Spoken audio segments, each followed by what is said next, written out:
Good morning everyone. Welcome to PW only IAS. दोस्तों, अगर हम 16 अप्रैल 2025 के द हिंदू फ्रंट पेज की बात करें तो यहाँ पर आपको सीपीआई यानी कि रिटेल इन्फ्लेशन का आपको आंकड़ा देखने को मिल जाएगा। एंड यहाँ पर अच्छी बात हमें जो देखने को मिल रही है वो ये है कि मार्च 2025 का जो आंकड़ा आया है दैट इज 3.34%। एंड आप लोग जानते होंगे हमें इन्फ्लेशन को 4 ± 2% की रेंज में रखना है, यानी कि कोशिश 4% की होनी चाहिए, पर हम एक तरह से फ्लेक्सिबल इन्फ्लेशन टारगेटिंग अडॉप्ट करते हैं, जिस वजह से ये 2% से लेकर 6% के बीच का जो एक आपको रेंज देखने को मिल जाती है। तो यानी कि सर अभी के समय जो इन्फ्लेशन हमें देखने को मिल रहा है वो 4% से नीचे आ चुका है, जो कि एक अच्छी बात है। तो आप नोटिस करेंगे कि जो मॉनेटरी पॉलिसी कमेटी है वो रेपो रेट को आगे फर्दर और कम कर सकती है। जैसे आप सब जानते हैं पिछली मीटिंग्स के अंदर रेपो रेट को कम किया गया है। अब क्योंकि इन्फ्लेशन काफी हद तक कंट्रोल में है, इन्फ्लेशन थोड़ा कम है, पिछले 5.5 साल के सबसे निचले स्तर पे हमें देखने को मिल रहा है, तो जिस वजह से अब RBI and monetary policy committee के पास थोड़ा सा बफर है कि वो आगे आराम से रेपो रेट में कटौती कर सकते हैं एंड इन्फ्लेशन बढ़ने का खतरा भी उतना नहीं होगा। इसके साथ ही साथ अगर हम बात करें कंज्यूमर फूड प्राइस इंडेक्स की, तो यहाँ पर भी आप देख पाओगे कि पिछले 3 साल के अंदर सबसे कम नंबर हमें देखने को मिला है, दैट इज 2.7% मार्च महीने के अंदर। हालांकि अगर मैं बात करूँ ना तो फ्रूट्स वाले जो कैटेगरी है, फ्रूट्स हो गया, एडिबल ऑयल्स हो गया, इनमें अभी भी महंगाई थोड़ी हमें ज्यादा देखने को मिल रही है। ठीक है, तो लेट अस सी आगे क्या होता है, बट फिलहाल के लिए ये हमें कॉन्टेक्स्ट पता होना चाहिए। दोस्तों, डेट है आज की 16 अप्रैल 2025 एंड आप सभी का स्वागत है आज के प्रीलिम बूस्टर न्यूज डिस्कशन में। Before I start the discussion में आप सब लोगों को बता दूं कि जो दो बच्चे 2025 में प्रीलिम्स दे रहे हैं, यानी कि लगभग 40 दिनों के बाद उनका इस बार प्रीलिम्स का एग्जाम है, उनके लिए हमारी team all India open prelims mock test 3 conduct करवाने जा रही है। ऑलरेडी 2 टेस्ट कंडक्ट हो चुके हैं। इस बार जो तीसरा टेस्ट होगा वो ध्यान रखिएगा ऑनलाइन के साथ साथ ऑफलाइन भी कंडक्ट होगा, यानी कि आप ऑनलाइन भी दे सकते हैं। अदरवाइज हमारे जो ऑफलाइन टेस्ट सेंटर्स हैं करोल बाग, पटना, प्रयागराज, इंदौर, जयपुर, यहाँ पर भी आप आराम से इस टेस्ट को ऑफलाइन दे पाएंगे। कब है ये? 20 अप्रैल को। एंड इसमें दोनों टेस्ट होंगे, देखो जीएस का पेपर भी है 9:30 11:30 जैसा रियल एग्जाम में होगा, एंड ऐसे ही आपका सी सेट का टेस्ट भी है 2:30 से 4:30। तो इसका जो लिंक है नीचे डिस्क्रिप्शन में मैंने आपको दे दिया है। इंग्लिश हिंदी दोनों माध्यम के बच्चे दे सकते हैं, तो डेफिनेटली इसमें आप अटेम्प्ट करिएगा। बाकी I will try to ensure कि बाद में जब आपका टेस्ट हो जाएगा तो मैं एक दिन इसका डिस्कशन भी रख लूंगा, चाहे एक पेपर का रख लूंगा, but will have some discussion also कि आपका पेपर कैसा गया एंड हम कैसे इंप्रूव कर सकते हैं। क्वेश्चंस भी हम डिस्कस कर लेंगे बाद में। तो डेफिनेटली आप अटेम्प्ट करिएगा, क्योंकि यहीं से ना हमें थोड़ा सा आइडिया लग पाएगा कि what are our strengths and weakness. ठीक है, तो इसको प्लीज आप अटेम्प्ट जरूर करिएगा। बाकी आप लोग जानते होंगे कि 2025 एस्पिरेंट्स के लिए हमारी जो सीरीज है इकोनॉमी की वो रन हो रही है। ठीक है, अगर किसी को इकोनॉमी में दिक्कत है तो हमने ऑलरेडी देखो 6 टॉपिक्स तो डिस्कस कर लिए हैं। आज हम अपना एक्सटर्नल सेक्टर डिस्कस करेंगे, एग्रीकल्चर एंड लाइट सेक्टर कल डिस्कस होगा। एंड अगर किसी को गवर्नमेंट स्कीम्स और प्लेस इन न्यूज़ में दिक्कत है ना, तो उनके लिए भी 21 और 23 अप्रैल को रिकॉर्डेड वीडियोस आपको देखने को मिल जाएंगी। तो ये वीडियोस आप डेफिनेटली मिस मत करिएगा। और इन सब के जो पीडीएफ्स होंगे ना, मैं आप सबको पीडीएफ्स ये जो होंगे वो आपको ऋषभ शर्मा सर पीडब्ल्यू यहाँ पर इस टेलीग्राम चैनल पे आपको प्रोवाइड करवा दूंगा। तो डेफिनेटली आप इनको देखिएगा। चलिए स्टार्ट करते हैं पहले टॉपिक के साथ। पहला जो हमें मुद्दा समझना है वो है टाइप 5 डायबिटीज के बारे में। थोड़ा मैं आपको बताता हूँ। देखो, डायबिटीज के बारे में ना आप सब लोग जानते होंगे, है ना। हम लोग नॉर्मली इसको शुगर बोल देते हैं कि किसी बंदे को शुगर की बीमारी है, पर एक्चुअली डायबिटीज ना नॉर्मली ऐसा देखा जाता है कि 2 कारणों की वजह से होता है। या तो आपकी बॉडी इंसुलिन को प्रोड्यूस नहीं कर पा रही, या दूसरा एक मुख्य कारण होता है कि प्रोड्यूस तो हो रहा है पर इंसुलिन प्रॉपरली वर्क नहीं हो रहा।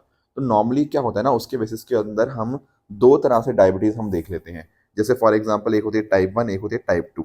ये सबसे कॉमन हमें डायबिटीज देखने को मिलती है।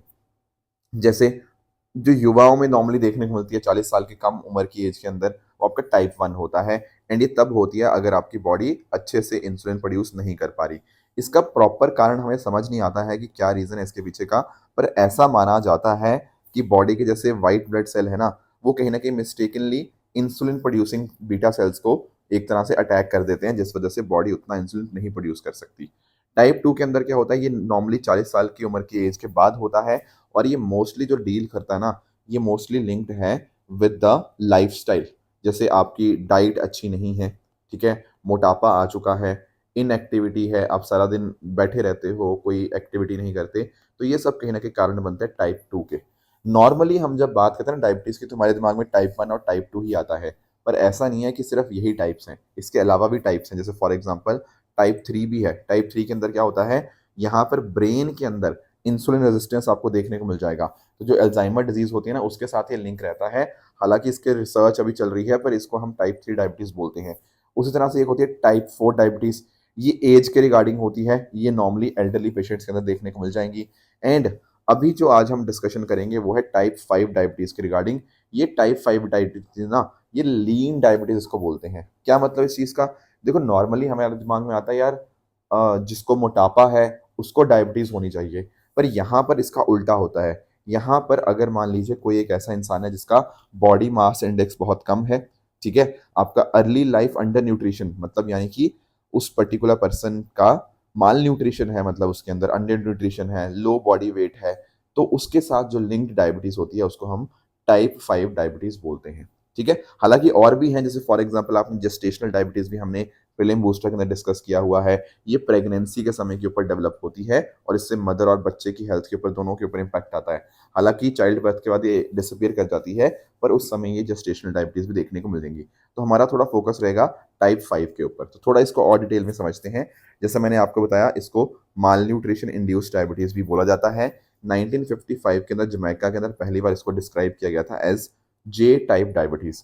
1985 में डब्ल्यूएचओ ने इसको malnutrition related diabetes mellitus classify किया, बट 1999 के अंदर इसका क्लासिफिकेशन को हटा दिया गया क्योंकि हमारे पास प्रॉपर एविडेंस नहीं था।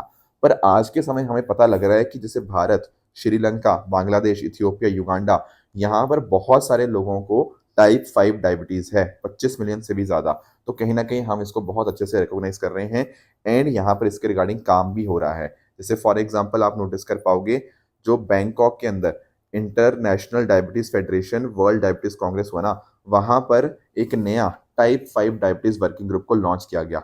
क्यों लॉन्च किया गया, इसीलिए ताकि हम एक तरह से इसके रिगार्डिंग प्रॉपर काम कर पाए, टाइप 5 डायबिटीज के जो रीजंस हैं उसको और डिटेल में अंडरस्टैंड कर पाए एंड कहीं ना कहीं लोगों के अंदर इसकी मात्रा को कम किया जा पाए। एंड इसी पर्टिकुलर वर्किंग ग्रुप को सीएमसी विलौर के जो हैं निहाल थॉमस, वो यहाँ पे इसको चेयर कर रहे हैं। उनके साथ आपके Einstein college of medicine New York के भी हैं।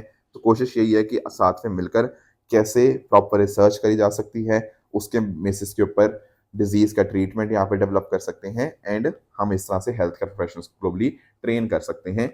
यही है कि आज के समय टाइप 5 डायबिटीज पे फोकस हमारा बढ़ता ही हमें यहाँ पे देखने को मिल जाएगा। आगे आते हैं नेक्स्ट टॉपिक पे। नेक्स्ट टॉपिक हमारा है एक्सपीडिशन एट द्वारका। अब इसका मतलब क्या है, देखो एक्चुअल में ना द्वारका के बारे में आप सब लोग जानते होंगे। आई एम वेरी श्योर आपने लोकेशन पर्सपेक्टिव से द्वारका को समझा होगा। पहले तो उसी को अंडरस्टैंड कर लेते हैं। देखो अगर मैं थोड़ा गुजरात में आता हूँ ना, तो यहाँ पर आपको द्वारका जो जगह है वो देखने को मिल जाएंगी। एंड द्वारका अपने आप एक बहुत ही रिलीजियस सेंटर हमें देखने को मिलता है। क्यों, क्योंकि सर जो बहुत ही फेमस द्वारकाधीश मंदिर है वो यहीं पर है। एंड इनफैक्ट ना द्वारका का मतलब आपके हेवन का गेटवे ही है। ठीक है, द्वारका वर्ड वहीं से आया है कि जो आपका हेवन है उसका गेटवे द्वारका को माना जाता है। Plus at the same time Dwarka की अगर हम हिस्ट्री की बात करें तो इनफैक्ट ना जो महाभारत है, ठीक है, महाभारत के अंदर भी यहाँ पर इसका मेंशन आपको द्वारका का देखने को मिल जाएगा। उसके साथ ही साथ जब हम बात करते हैं ना चार धाम की, तो आप सब लोग जानते होंगे कि चार धाम के अंदर 4 सीट्स हमें देखने को मिल जाती हैं, जैसे बद्रीनाथ, पुरी, रामेश्वरम एंड जो चौथा इंपॉर्टेंट है दैट इज द्वारका। राइट, तो इस तरह से आप अंडरस्टैंड कर पाओगे कि जो आदि शंकराचार्य जी थे उन्होंने 4 सेक्रेड हिंदू पिलग्रिमेज साइट्स को, 4 धाम जिनको हम जानते हैं, और जो द्वारका है ना ये लॉर्ड श्री कृष्णा को ही डेडिकेटेड है।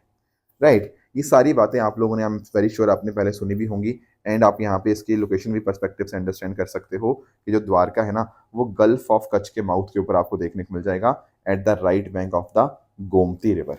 साथ ही साथ जो 7 मोस्ट एंशियंट रिलीजियस सिटीज जिनको सप्तपुरी के नाम से जानते हैं, उनमें से भी एक आपको द्वारका देखने को मिल जाएगी। एंड ये लोकेटेड है ऑन द वेस्टर्न शोर of the oak Mandal peninsula in the Indian state of Gujarat. तो ये कुछ पॉइंटर्स हैं द्वारका सिटी के बारे में जो आपको पता होने चाहिए। ऐसा माना जाता है कि जो भगवान श्री कृष्ण हैं वो यहाँ सेटल हुए थे आफ्टर डिफीटिंग एंड किलिंग जो उनके मामा थे Kans at Mathura, right. And यहाँ पे बहुत इंपॉर्टेंट टेम्पल्स जैसे द्वारकाधीश टेम्पल तो है ही है, उसके साथ ही साथ रुक्मणी देवी टेम्पल, गोमती घाट, बेट द्वारका, ये सब आपको यहाँ पे देखने को मिल जाएगा। चार धाम के होने के साथ साथ यहाँ पर द्वारका मठ दैट इज शारदा मठ हो गया, पीठ हो गया, वो भी यहाँ पे एस्टेब्लिश किया गया बाय द आदि शंकराचार्य। एंड साथ ही साथ ना हम द्वारका को काफ़ी डेवलप करने की कोशिश कर रहे हैं, जैसे for example Krishna pilgrimage circuit. तो भगवान कृष्ण के साथ जितनी भी जगहें लिंक्ड हैं उनको हमने यहाँ पे कनेक्ट किया है, जैसे वृंदावन, मथुरा, बरसाना, गोकुल, गोवर्धन, कुरुक्षेत्र, पुरी। साथ ही साथ जो हृदय स्कीम है ना, जिसके अंदर हम सिविक इंफ्रास्ट्रक्चर कुछ हेरिटेज सिटीज के अंदर डेवलप कर रहे हैं, तो ये द्वारका भी उसी के अंतर्गत आता है। अब पॉइंट ये आ रहा है कि हम इसको डिस्कस क्यों कर रहे हैं द्वारका को। इसका रीज़न बहुत ही सिंपल सा है। देखो पास्ट में ना द्वारका में बहुत सारे एक्सप्लोरेशन ऑलरेडी हुए हैं, मतलब जैसे आर्कियोलॉजिकल सर्वे ऑफ इंडिया ने ना बहुत सारी चीज़ें एक्सप्लोर करने की कोशिश करी है। एंड जब पिछली बार एक्सकवेशन किया था तो उसके अंदर ना बहुत सारी इंपॉर्टेंट चीज़ें मिली थी, जैसे फॉर एग्जांपल कुछ कॉपर ऑब्जेक्ट्स हो गया, कॉपर यूटेंसिल्स हो गया, बीड्स हो गया, रिंग्स हो गया, और बहुत सारे ऑब्जेक्ट्स हमें यहाँ पे एक्सकवेशन के अंदर देखने को मिले थे, जो कहीं ना कहीं हमारी हिस्टोरिकल पास्ट को हम यहाँ पे दर्शाते हैं। तो एएसआई यहाँ पर फिर से एक तरह से इन रिकवर्ड ऑब्जेक्ट्स को यहाँ पे देख रहा है, plus at the same time excavation यहाँ पे और किए जाएंगे at Dwarka and Bet Dwarka, onshore offshore दोनों एक्सप्लोरेशन यहाँ पे किए जा रहे हैं, ताकि इंश्योर ये किया जा पाए कि हम अपनी हिस्ट्री को और अच्छे से डिटेल में यहाँ पे समझ पाएं। तो ये कुछ बातें थी जो हमें यहाँ पे द्वारका के कॉन्टेक्स्ट के अंदर पता होनी चाहिए थी। दोस्तों एक और मंदिर की हमें बात करनी है, that is Kali Ghat temple. दोस्तों ये पर्टिकुलर जो मंदिर है वो आपको वेस्ट बंगाल के अंदर देखने को मिल जाएगा। अब दो चीजें हुई हैं, इस पर्टिकुलर मंदिर को एक तरह से री इनॉग्रेट किया गया था, राइट। तो कुछ चेंजेस किए गए थे, तो that was why this was in the news. And साथ ही साथ अगर हम बात करें ना, यहाँ पर स्काई वॉक यहाँ पे बनाई गई थी। मैं आपको एक्सप्लेन करता हूँ कि स्काई वॉक क्या होता है। देखो एक्चुअली पता क्या होता है, कुछ एरियाज में ना बहुत ज़्यादा कई बार भीड़ बहुत ज़्यादा हो जाती है, तो वहाँ पर हम स्काई वॉक बनाते हैं। इससे स्ट्रीट पोल्यूशन नहीं होता, डस्ट नहीं होता। तो मंदिर के ऊपर ना हमने एक रास्ता बना दिया जो मंदिर तक पहुँचता है, ताकि क्राउड्स लॉन्ग क्यूज को मैनेज किया जा पाए। तो ये स्काई वॉक को यहाँ पे इनॉग्रेट किया गया, plus at the same time जो मंदिर था उसको भी यहाँ पे हमें देखने को मिलता है। तो आखिर ये मंदिर क्यों इतना फेमस है? देखो पहली बात तो आप ये समझिए कि जो काली घाट काली टेम्पल है ना, ये एक शक्ति पीठ है। ऐसा माना जाता है कि जो शक्ति हैं, जो सती हैं, उनके राइट फुट के जो टोस थे ना वो यहीं पर गिरे थे। तो आप नोटिस कर पाओगे कि इस तरह से बहुत सारी अलग अलग साइट्स हैं शक्ति पीठ जहाँ पर सती के बहुत सारे अलग अलग जो बॉडी पार्ट्स हैं वो गिरे थे, राइट। एंड इसके साथ ही साथ अगर हम बात करें, यहाँ पर जो टेम्पल है वो गॉडेस काली को यहाँ पे डेडिकेटेड है। एंड ऐसा बताया जाता है कि जो इमेज है ना, वहाँ पर उनका जो टंग है, जो उनकी जीभ है, वो गोल्ड से बनी हुई है। इस पर्टिकुलर ओरिजिनल टेम्पल को जो बनाया गया था वो राजा बसंत रॉय के द्वारा बनाया गया था, जो कि प्रतापादित्य के अंकल थे and king of Jessore Bangladesh. ये जो टेम्पल है ये आदि गंगा के किनारे के ऊपर आपको देखने को मिल जाएगा। एंड साथ साथ जैसे मैंने बताया, यहाँ पर आपको टेम्पल में एक गर्भगृह देखने को मिल जाएगी जो कि गॉडेस काली को डेडिकेटेड है। साथ ही साथ नकुलेश्वर महादेव टेम्पल भी है, जो आप नोटिस कर पाओगे, जो शिव टेम्पल है, ठीक है, जो बिल्कुल इसके पास में ही आपको north eastern of the sanctum में देखने को मिल जाएगा।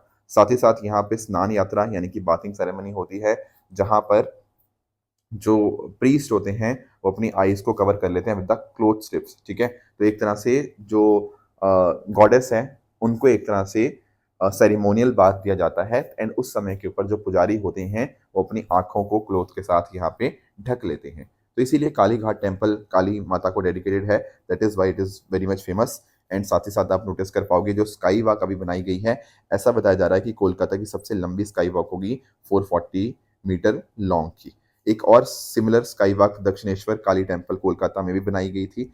एंड जब ये बनाई गई थी ना, तभी जो वहाँ की सीएम है उन्होंने बताया था कि एक ऐसा ही similar skywalk Kalighat temple के लिए भी बनाया जाएगा। एंड फाइनली ये बन के रेडी हो चुका है, जिसको कि कोलकाता म्यूनिसिपल कॉर्पोरेशन के द्वारा बनाया गया है। आगे आते हैं दोस्तों, अगला हमारा जो टॉपिक है that is MK2 laser directed energy weapon system.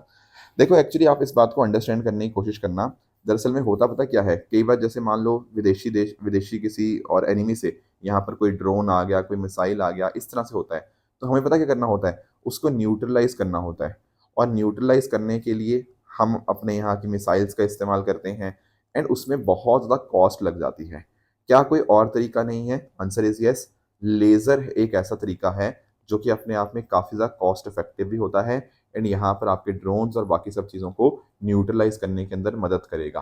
तो आप नोटिस कर पाओगे हमने भारत ने इंडिजीनियसली इस एडवांस डिफेंस सिस्टम को बना लिया है।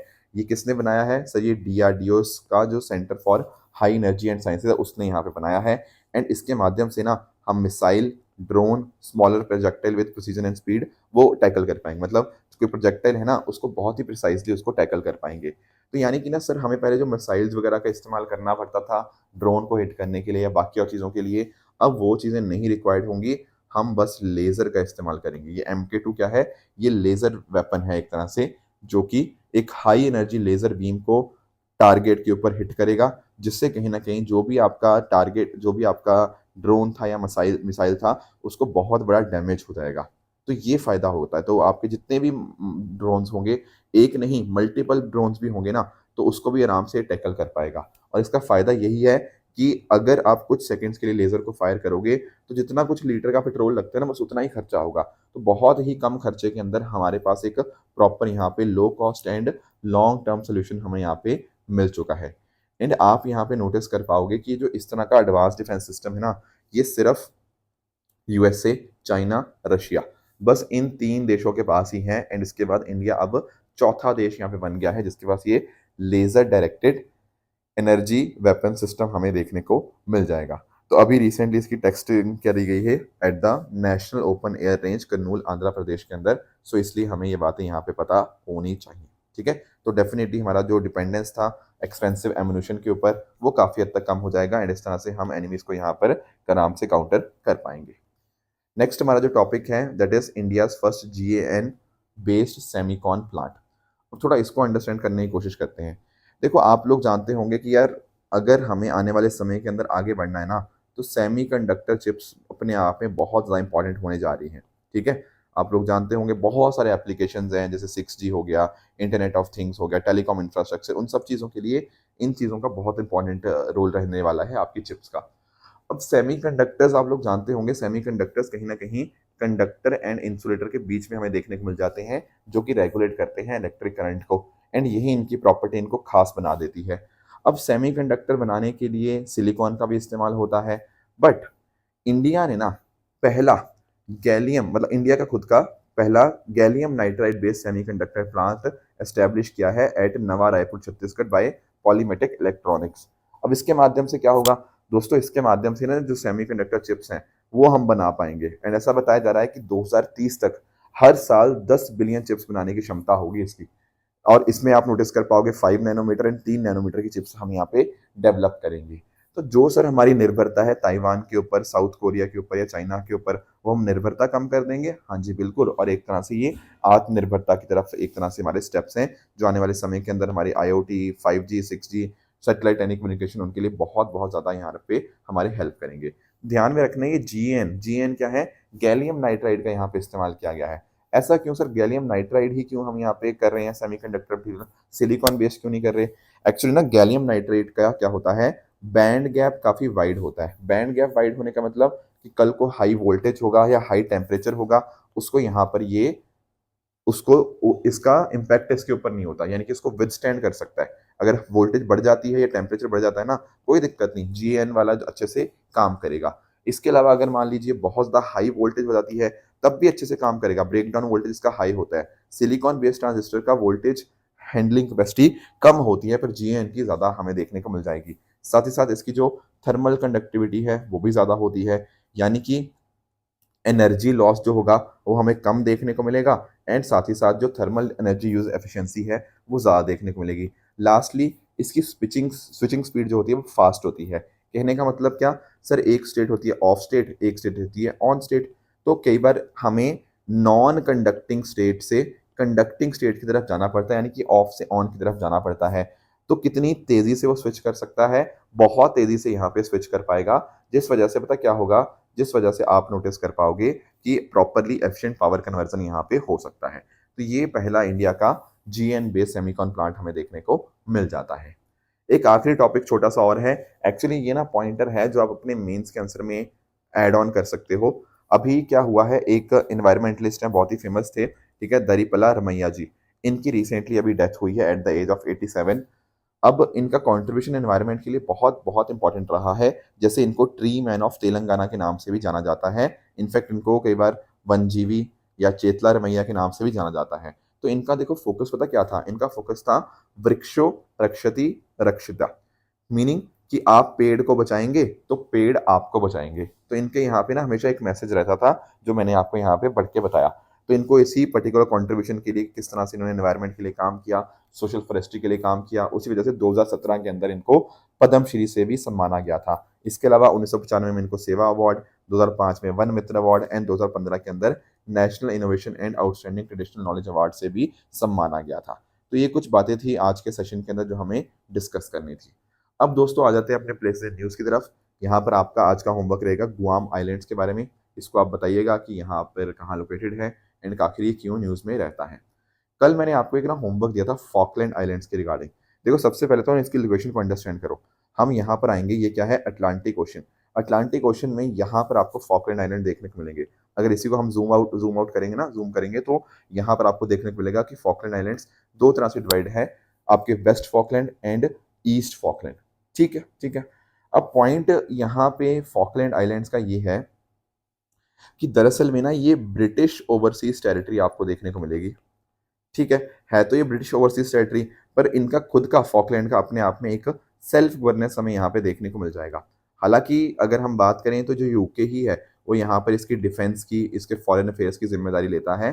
तो है तो सेल्फ गवर्नेंस, पर डेफिनेटली ये ब्रिटिश की ओवरसीज टेरिटरी हमें देखने को मिल जाती है।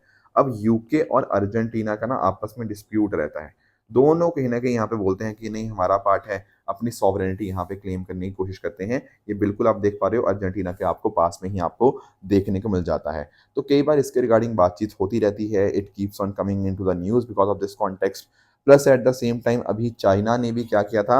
अर्जेंटीना का सपोर्ट किया था कि यहाँ पे चाइना ने बोला कि अर्जेंटीना का ही हिस्सा है। ब्रिटेन ने उसको रिजेक्ट कर दिया और यूके के फॉरेन मिनिस्टर ने यहाँ पे विजिट किया था। तो बहुत कारणों की वजह से न्यूज़ में था। बाकी वाइल्ड लाइफ के लिए भी ये जो फॉकलैंड आइलैंड्स है बहुत इंपॉर्टेंट है। यहाँ पर आपको पेंगुइन्स हो गया, सी लॉयंस हो गया, एल्बाट्रोस हो गया, उन पर्टिकुलर वाइल्ड लाइफ के लिए भी ये जो आपके फॉकलैंड आइलैंड्स हैं ये आपको देखने को मिल जाते हैं। तो काफ़ी पॉपुलैरिटी उस कॉन्टेक्स्ट में भी है। Plus at the same time ऐसा यहाँ पे बताया जाता है कि आज से 30 मिलियन साल पहले यहाँ पर फॉकलैंड आइलैंड्स के ऊपर बहुत ही डाइवर्स रेन फॉरेस्ट हमें यहाँ पे देखने को मिलते थे। तो उस इकोसिस्टम के कॉन्टेक्स्ट में भी फॉकलैंड आइलैंड बहुत बहुत ज़्यादा इंपॉर्टेंट बन जाता है। बाकी इसके अलावा दोस्तों बात करें हम ट्रू एंड फॉल्स स्टेटमेंट्स की, यहाँ पर आपके सामने कुछ स्टेटमेंट्स हैं, इनको आप पढ़िएगा, बताइएगा कौन सा सही है कौन सा गलत है। एंड जो कल मैंने आपको होमवर्क दिया था एक था यंग इंडिया के बारे में। दोस्तों यंग इंडिया ना गांधी जी के साथ लिंक्ड है, ना कि जवाहरलाल नेहरू जी के साथ। इसीलिए जो पहला स्टेटमेंट है आपका फॉल्स देखने को मिल जाएगा। हंटर कमीशन की बात करें, देखो यार मैंने जैसे कल भी बताया था, जब हम बात करते ना एक तो हंटर कमीशन था जो 1882 में बना था, वो एजुकेशन के साथ लिंक था। ठीक है, 1900 में 1919 में भी एक कमेटी बनी थी। वो जो कमेटी थी वो जलियांवाला बाग मैसेकर जो हुआ था उसके रिगार्डिंग उसको इन्वेस्टिगेट करने के लिए बनी थी। तो 1929 में तो कुछ ऐसा नहीं हुआ था। तो ये दोनों स्टेटमेंट आपकी मतलब ये स्टेटमेंट आपकी इनकरेक्ट है। बाकी बैट इकोमॉन की बात करें तो डेफिनेटली बैट कॉल्स को रियल टाइम के अंदर एनालाइज एंड डिटेक्ट करने के लिए इसको इस्तेमाल किया जाता है। And Indian giant flying squirrel की बात करें तो ये आपको शेड्यूल 2 में देखने को मिलती है, इसलिए ये स्टेटमेंट भी आपका इनकरेक्ट बन जाएगा। दोस्तों ये थी हमारी आज की डिस्कशन। इसी तरह से आप सब लोग अपने एंड पे हार्ड वर्क करते रहिए। Thank you so much for joining. All the very best.